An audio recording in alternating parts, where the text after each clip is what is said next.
हमारा आज का सवाल है बच्चों, 2 नंबर वाले प्रश्न हम कर रहे हैं बोर्ड की दृष्टि से, क्योंकि पेपर चालू होने वाले हैं अभी। तो हमारा पहला प्रश्न है, संख्याओं 135 और 225 का एचसीएफ यूक्लिड विभाजन एल्गोरिथम द्वारा कीजिए। तो यूक्लिड विभाजन एल्गोरिथम होता क्या है? तो ये अध्याय 1 का प्रमेय है, ये देख रहे हैं आप। प्रमेय 1.1 यूक्लिड विभाजन प्रमेय। 2 धनात्मक पूर्णांक a और b दिए रहने पर, जैसे कि यहाँ हमें क्या दिया है, 135 और 225 दिया है, तो ये हमारे काहे के मान है, a और b के मान दिए रहने पर ऐसी अद्वितीय पूर्ण संख्याएं q और r, ये q और r क्या होता है? तो ये q हमारा भागफल है, q हमारा क्या है, a और b तो हमें दिया हुआ है ना।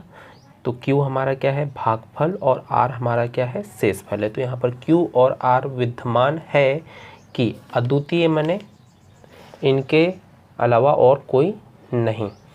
तो अद्वितीय पूर्ण संख्याएं q और r विद्यमान है कि a बराबर से, ये कौन सा प्रमेय है? तो ये प्रमेय है हमारा यूक्लिड विभाजन प्रमेय, जिसके रूप में हमें 135 और 225 को जमाना होता है। तो इसी के रूप में जमाएंगे हम a बराबर से बी क्यू प्लस r, जहाँ पर हमें जो मान मिलेंगे r के, वो कैसे मिलेंगे, 0 से बड़े या बराबर और b से छोटे। तो चलिए देखते हैं आगे कि इसको कैसे हल करना है। तो प्रमेय को हम जल्दी से देख लेते हैं। तो a बराबर से भाज्य कहलाता है बड़ी संख्या, b बराबर से भाजक कहलाता है छोटी संख्या, q भागफल कहलाता है, r शेषफल कहलाता है, जहां r के इस प्रकार से हमको मान प्राप्त होते हैं। तो क्या कहता है यूक्लिड विभाजन, जल्दी से देखते हैं हम। तो यूक्लिड विभाजन एल्गोरिथम 2 धनात्मक पूर्णांकों का एचसीएफ परिकलित करने की या फिर निकालने की एक तकनीक है। आपको यह ज्ञात होना चाहिए कि 2 धनात्मक पूर्णांक a और b जो हमको दिए होते हैं, जो यहाँ पर हमको दिए हैं 135 और 225। तो धनात्मक पूर्णांक a और b का एचसीएफ वह सबसे बड़ा पूर्णांक d है जो a और b दोनों को विभाजित करता है तथा शेषफल 0 प्राप्त होने पर ज्ञात होता है। शेषफल मतलब r का मान जब हमारा 0 प्राप्त हो जाएगा तब हम वहाँ पर एचसीएफ प्राप्त कर पाएंगे। तो कैसे होता है ये भी हम देख लेते हैं। तो सबसे पहले हम इसको ऐसा जमाते हैं, देख लीजिए, यहाँ पर बड़ी संख्या को हम यहाँ पर लिखते हैं, छोटी संख्या, भागफल और शेषफल हमें यहाँ प्राप्त होता है। तो इसको हम सबसे पहले ऐसे जमाते हैं, a बराबर से बी क्यू प्लस r का मान तो है वो ऐसे जमता है, भाज्य बराबर भाजक गुणित भागफल धन शेषफल। और जब हमें यहाँ पर r का मान 0 प्राप्त नहीं होता है तो हम यहाँ पर भाजक को फिर से a के जगह लिखते हैं और शेषफल को फिर से b की जगह में लिखते हैं और into q into r not equal to 0 होने पर। और अगर यहाँ पर भी हमें r का मान 0 प्राप्त नहीं होता तो फिर से हम b को a के जगह में लिखते हैं, r को b के जगह में लिखते हैं, और यह प्रक्रिया हमारी चलते जाती है q इंटू r की। तो ये कैसे होता है अपन और भी आसानी से समझेंगे। जब r का मान हमें 0 प्राप्त हो जाता है तो b का उस कंडीशन में मान, जिस कंडीशन में हमें r का मान मतलब शेषफल 0 प्राप्त होता है, उस स्थिति में भाजक का मान b का मान एचसीएफ कहलाता है।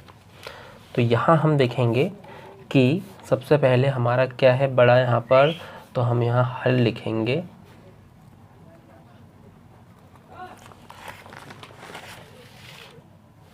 तो हमारा 225 जो है वो 135 से बड़ा है, तो इसको हम यूक्लिड विभाजन से जमा लेते हैं। यूक्लिड विभाजन से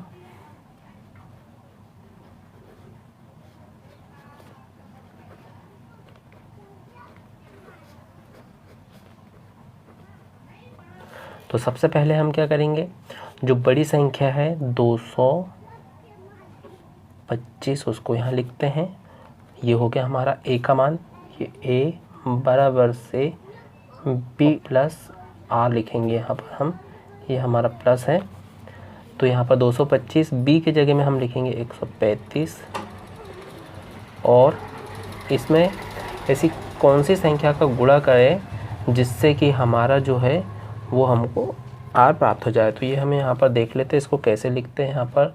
तो 225 में हम भाग देंगे कितने का, 135 का। तो ये अपना 135 है और 135 दूनी हमारा 200 कितना हो जाएगा, 70। तो 270 जो है वो इससे बड़ा हो जाएगा, इसलिए हम यहाँ पर 2 का भाग अगर देंगे तो 270 हमारा ज़्यादा हो जाएगा 225 से, तो हम यहाँ पर 1 का भाग देते हैं। तो चलिए देते हैं, 1 का देंगे तो इतने का इतने आएगा 135, 1 कम 135 घटाएंगे तो यहाँ पर 0 हो जाएगा। यहाँ पर 12 में से 3 जाएगा तो 9 बचेगा और 1 में से 1 गया तो कुछ नहीं। अब चलिए यहाँ हम क्या करते हैं, 90 का भाग देंगे फिर से किस पे, 135 में। तो यहाँ फिर क्या हो जाएगी स्थिति, पहले इसको हम देख लेते हैं।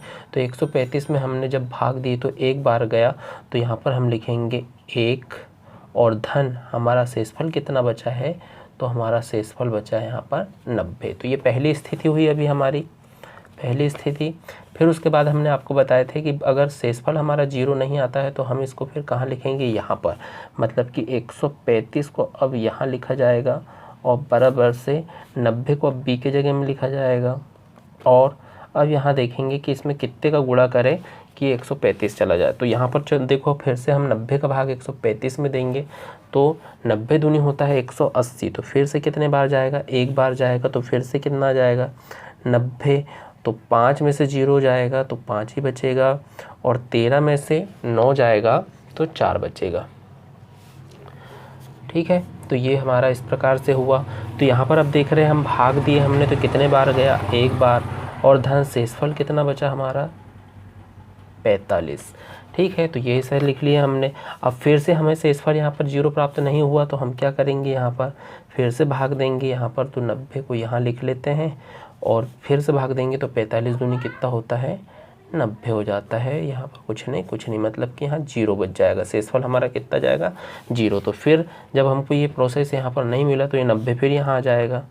तो 90 बराबर ये 45 यहाँ आ जाएगा बी की जगह में, तो यहाँ 45 हो जाएगा गुणित। अब इस पर कितने का गुणा करेंगे, तो 90 आएगा तो इस पर 2 का गुणा करेंगे या उससे ज़्यादा भाग ना जाए। तो यहाँ पर हमने देख ली, यहाँ पर 45 को हमने यहाँ लिख लिए, 2 का हमारा भागफल यहाँ लिख लिए हमने, और जो शेषफल है उसको हम यहाँ लिख लेते हैं, कितना है हमारा, 0। तो इस प्रकार जब अब भी हमने थोड़ी देर पहले देखे थे कि शेषफल हमारा 0 आ गया तो जो b का मान होता है वो हमारा अभिष्ट HCF होता है। तो इस सवाल में हमारा अभिष्ट HCF क्या हो जाएगा, यूक्लिड विभाजन एल्गोरिथम का प्रयोग करने पर अभिष्ट HCF लिखेंगे हम,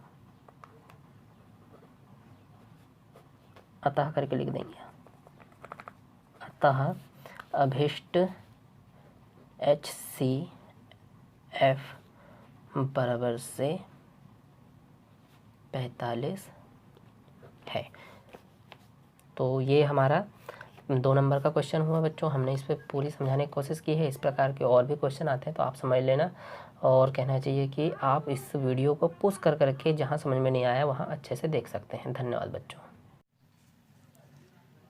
परीक्षा 2020-21 की दृष्टि से होमवर्क है आपका, सभी 2 अंक एवं 3 अंक से संबंधित प्रश्न है। तो आज का ये होमवर्क है आपका कि 196 और 38,220 का HCF यूक्लिड विभाजन से कीजिए, और तीसरा है 867 और 225 का HCF यूक्लिड विभाजन से ज्ञात कीजिए। परीक्षा की दृष्टि से बहुत इम्पोर्टेंट है। धन्यवाद बच्चों।